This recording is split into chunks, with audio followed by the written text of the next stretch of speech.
Now on 4, time to revisit our nursery days. Well, sort of, as the entertainers present Inner City Fairytales. Got any good new videos? Got a real choice batch of nasties in this week, son. Yeah? Yeah. What about a girl all by herself wandering around at night? I got it. She meets this evil, strange-looking bloke. Nice. And then, nothing happens. Yet. Clever. Very clever. She goes off. What, on her own? That's right. On her own. No one else around. Vulnerable, right? Yeah. The tension builds up. She comes across a house. She goes in and sees this half-eaten corpse on the floor and there's blood all over the place. Nice. So she goes into the bedroom. The bedroom. That's the one. Yeah. And in there's a transvestite in the bed. Nice. Very nice. And he asks her to get in bed with him. Well, she's a little suspicious. Yeah, well, she would be, wouldn't She is. And then he reveals himself. Nice. Not to be a bloke at all, but a slavering beast. Nasty. Very nasty, because he eats her alive there and then. There's blood and guts all over the carpet. Sounds great. What's it called? Little Red Riding Hood.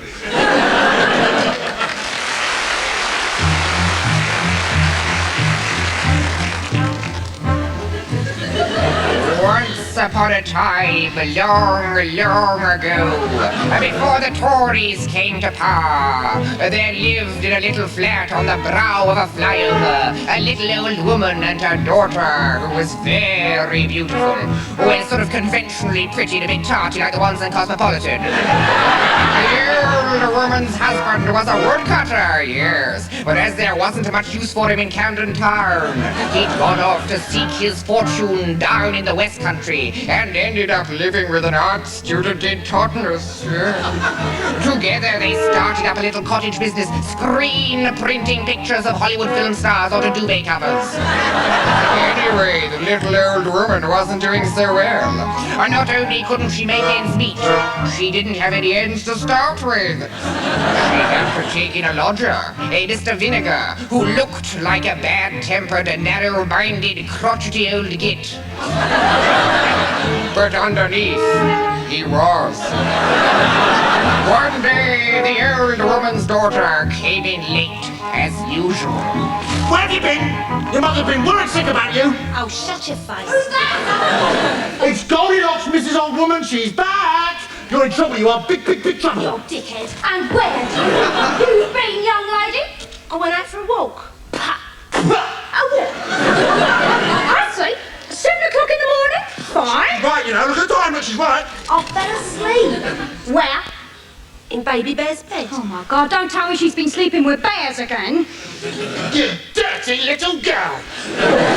I haven't. They weren't even there. Oh, I see. So you just wandered into their house, did you? Nice manners you've got. And the porridge. Ask her about the porridge. I suppose you tried the porridge, did you? I might have. The chair, the little chair. Ask about the chair. I suppose you broke the chair again as well. Yes. And Wee Willie Winky. And what about Wee Willie Winky?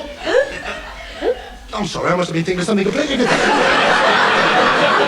It's the same old story, isn't it? What is? Goldilocks and 3 bears. What is the matter with you? Why do you keep doing it? Hey, are you on drugs? Oh, it was just for a laugh. Now, listen to me, my girl. If Daddy Bear comes through that door and bites your head off, you're going to be laughing on the other side of your face. That's probably him now. I'll go and let him in, then we'll see what happens. No, I don't know what all the fuss is about. I just don't know what to do with you. You're living in a fantasy world. Well, look, I'm not as bad as some of my mates. I mean, one of them's living with 7 dwarves. It's a frog. A frog. What? Says he brought your ball back out of his pond, and you promised that he could sleep in your bedroom for 2 nights and then cut his head off. Right, that's it. Get up them stairs. I'll deal with you later. I just could not discipline Goldilocks for the life of me. So, I went to see this social worker. And she said the only way we was going to get Goldie to respect authority was if we took her into the woods and cut her throat. Well, see, we haven't got any woods round our way. But it was getting really bad. I mean, she had to be punished. So I sent her on a government youth training scheme. Maybe I was a bit hard on her, I don't know, but what else can you do? She did 6 months motor vehicle maintenance with compulsory rock climbing. She won a prize, actually. Yeah. She was the first girl to be qualified to change her head gasket halfway up the Magic Mountain. Well, of course, I was chuffed about that, but she still didn't have a job. So she decided to set off and try and find a job.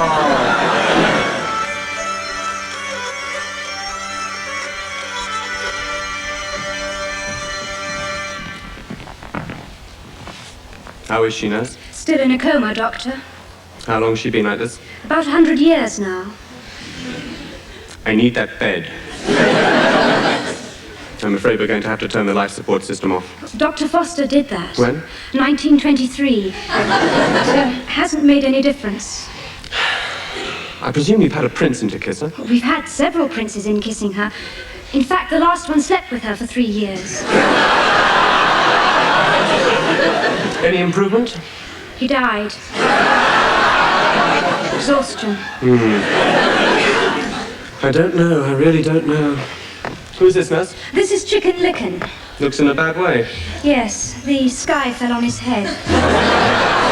Nasty.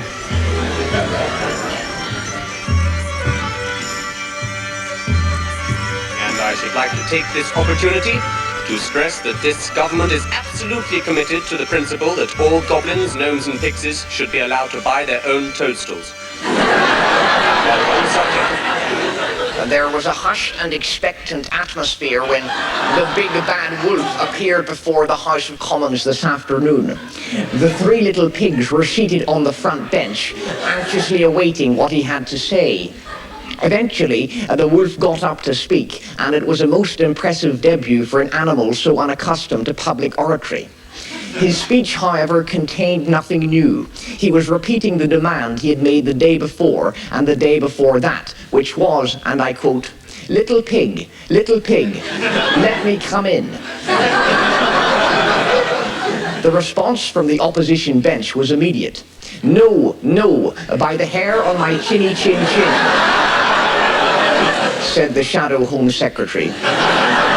The big bad wolf was clearly not happy with this reply. He leaned on the dispatch box, drew himself up to his full height, and threatened to huff and puff and blow the house down. This was greeted with jeers and derision, and cries of "resign" and "go on then, you Wally." Finally, the wolf lost all patience with the little pig, and he huffed and he puffed and he blew the house down and ate the little pig all up. A by-election has been called for the late autumn. This is John Cole for the BBC at Westminster.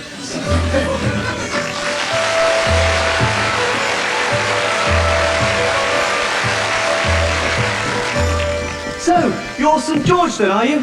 That's right, St. George is the name. If there's a fire in its snout, I'll put it out. Yes, well, my name's Francis, and we're from the Friends of the Dragon, and this is... A beautiful young maiden. How do you do? Hello. And we're protesting about the slaughter of our wildlife. Well, there's not many of you, are there? Yes, there were more of us, actually. But last week we formed a human peace chain around a dragon, and some of us got burnt. Nasty. You see, we believe that dragons have got just as much right to be here as anyone else. Yes, and if you just keep on killing them, they will just probably kill you. Well, in that case, would you like a drink? No, thank you. You see, if you carry on like this, dragons will be extinct soon. That's what they said about the unicorn. Yes, but the unicorn is extinct. Well, there you go. Yeah, I see what you mean. Yes. No, but my point is, I mean, why do you keep on killing defenseless dragons? I mean, what harm do they do? They only go around devouring innocent young virgins, that's all. Do they? I wouldn't know about that. They're a fire hazard. It's true. The Great Fire of London was started by a dragon walking along the Strand. Not many people know that. And the fire pavement. I mean, have you ever seen dragons, Whoopsie? Well, not recently, no. You can always tell a dragon by his droppings. 4 foot high and it's red hot. Yes, but you must admit it's still barbaric. I mean, killing them with swords and spears. We don't kill them with swords and lances anymore. We use the modern humane method. What's that? We'll all get dressed up in red coats and black hats, pile in a Range Rover and run them down. All this excitement hadn't brought the beautiful maiden any closer to finding a job, or even discovering any kind of spiritual fulfillment in a soulless, hostile, capitalistic urban environment. All of a sudden, she saw an advertisement in the paper. Beautiful maiden wanted to act as slave to wicked, evil, ugly ogre.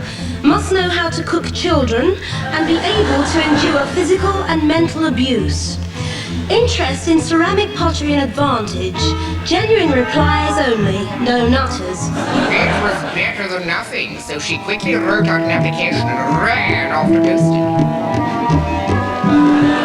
Excuse me, yes, you, the beautiful maiden in the front with the gawping grin on her face. Could I have your question, please? Who are you? I beg your pardon, you're going to have to speak up. I can't hear what you're saying. Who are you?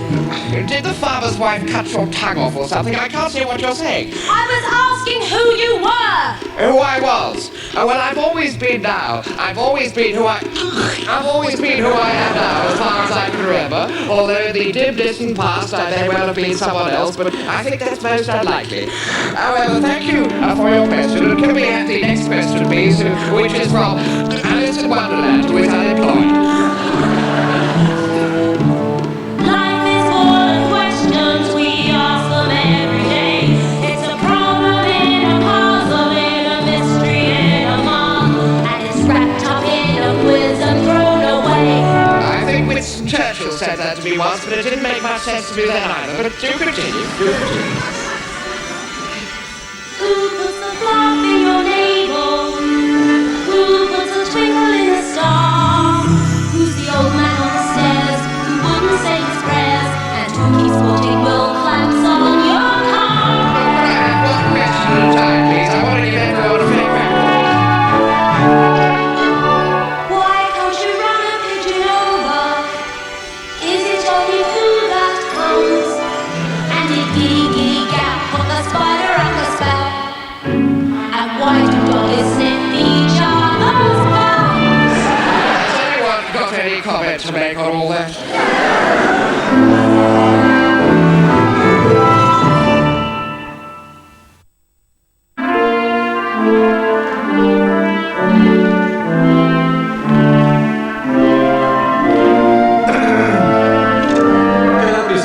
Yes, I would like a cloak of darkness. Certainly, sir. What chest?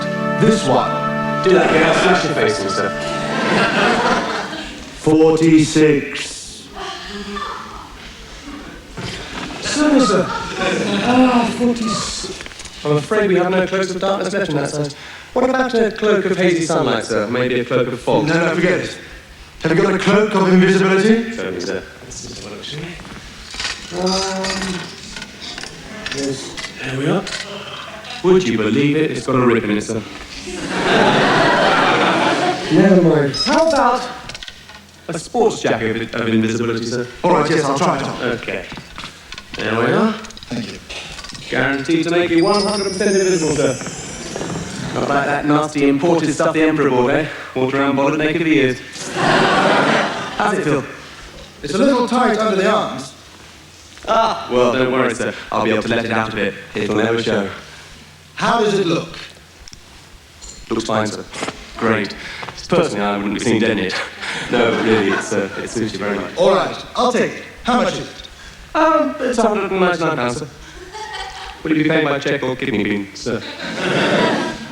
Sir? Sir? You bastard.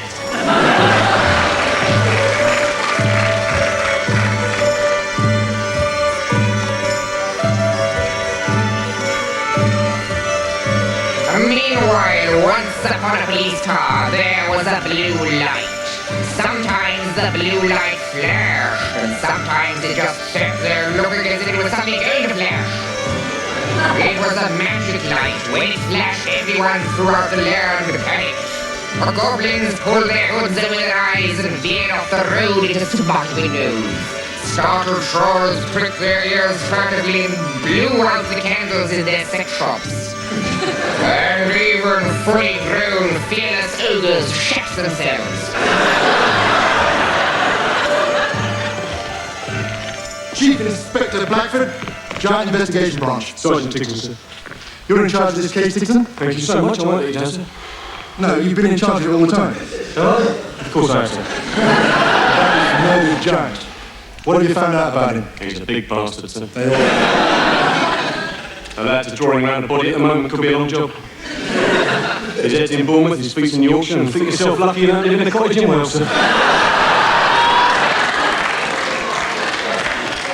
Well, this is the 54th murder, Dixon. All the victims have been giants, and they've all had their heads cut off. What do you think? Far too early to establish any connections, sir. You see, we could be looking for one psychopath, we could be looking for 54. Don't ask me, I'm only in charge of the case. Have you warned the public? Oh, yes, sir. I've said that no giants should go out on their own after dark or accept lifts from strangers. What about the identity of the killer? I mean, have you pulled in Boy David? No, he's still inside, sir, doing time for the Goliath job. It's just a long shot. No, slingshot. Of course it was, yeah. Anyway, you see, we know that one of them is called Jack.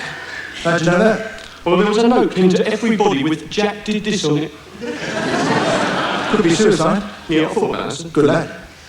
But the chances of 54 suicidal giants all having the same name is a little bit slim, sir. Could be the name of the murderer. I thought about that too, sir. Good lad. I've got a number of leads in my little notebook, sir. We've interviewed Jack Spratt, Jack Orner, Jack the Lad, Mad Jack. What a fact. Jacked it in. Crazy Jack, Black Jack, Jumping Jack Flash. Who's this? What's this? Just Jack. Jack. So yeah, Jack in the box. Jack and Ori. Yeah, the Norrie brothers, yeah. But so far, so we've drawn a complete blank. Let's have a look. Yeah, that's a complete blank. That's very nice, yeah. Have you thought of Jack the Giant Killer? Now there's an idea, sir. It's just a hunch, that's all. I'll follow it up immediately. Excuse me? I'm looking for a job. Yes, well, you won't find any jobs around here, miss. Come on, move along, come on. What's the matter? Never seen a dead giant before. Come on. And so she continued on her way, and soon came upon two frogs on a lily pad. Hello. Nice pad. I'm fed up with all this, you know. What, this story?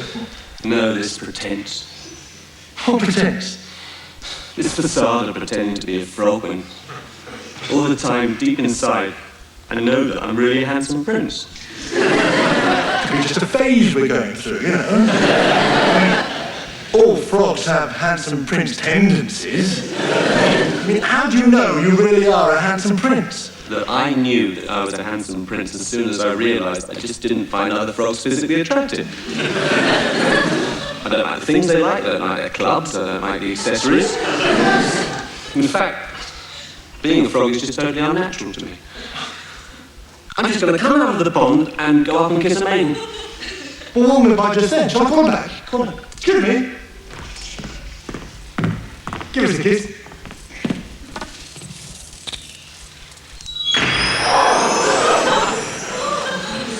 Two handsome princes. How do you feel? I feel great. Fancy a pint? Yeah, do you know, good.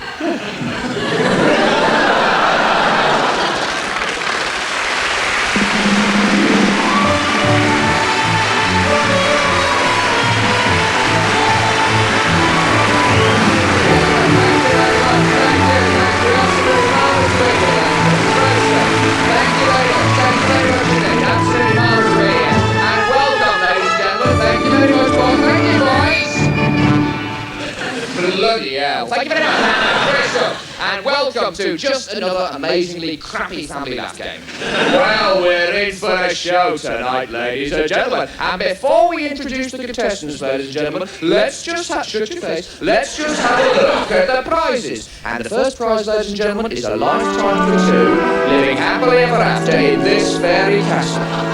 Second prize, ladies and gentlemen, a chest of gold guarded by a dog with eyes as big as saucers.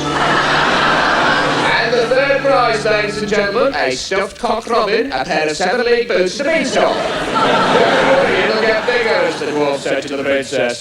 Hey, God, for goodness sake, great stuff. And to play just another amazingly crappy family laugh game, tonight we have a little old lady. Welcome to the show, ladies and gentlemen. Round of applause, come on. Thank you very much, ladies and gentlemen. Thank you. We have an ugly duckling, ladies and gentlemen. And ladies and gentlemen, no show will be complete without a beautiful maid. And ladies and gentlemen, to help me with the scoring this evening, ladies and gentlemen, the beautiful, the talented Sabrina the Yoga. Great stuff, Sabrina! Give us a 12, Lord, give us a 12. And now, ladies and gentlemen, the first question is for the ugly duckling. Yes. Now, listen. Why are you so ugly? You don't know. You'll have the time, love, you'll have the time. Bad luck on the duck, ladies and gentlemen. She'll be... Thank you, Sabrina. Now, ladies and gentlemen, it's the turn of the little old lady. Let's have a bit of hush. Now, take your time. How many...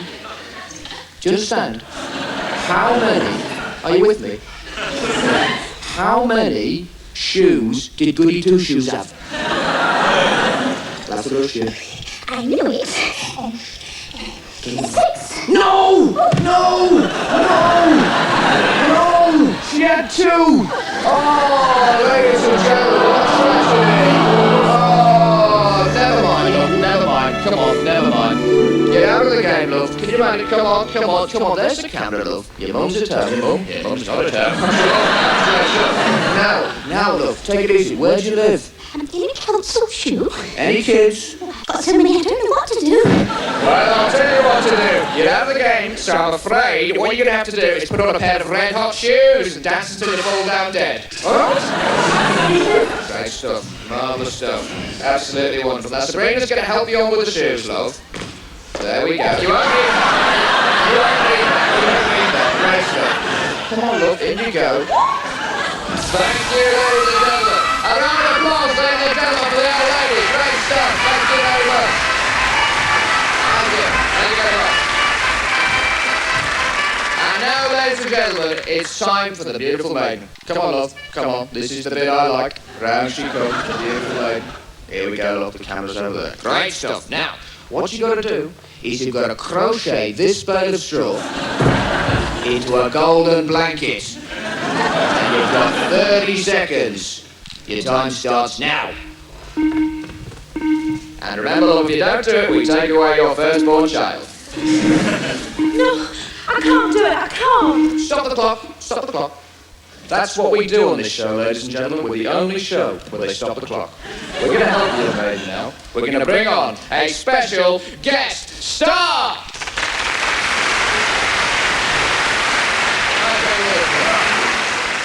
Okay. I'll do it if you can guess my name. Rumpelstiltskin. Nope. The name's Eric. Okay then, Eric, keep weaving. The beautiful maiden, ladies and gentlemen, has won the competition. Come here, love. You've won the first prize, which is to live happily ever after in the fairy castle with thee. Great stuff.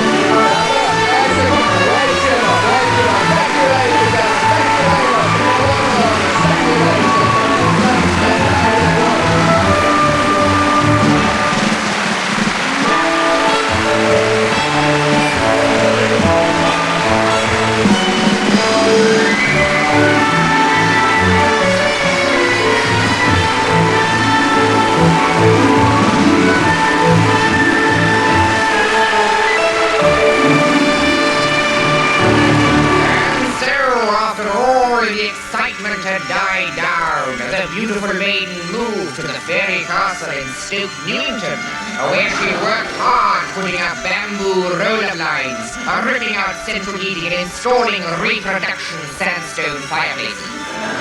As for her husband, he got a job with TVAM and was never heard of again.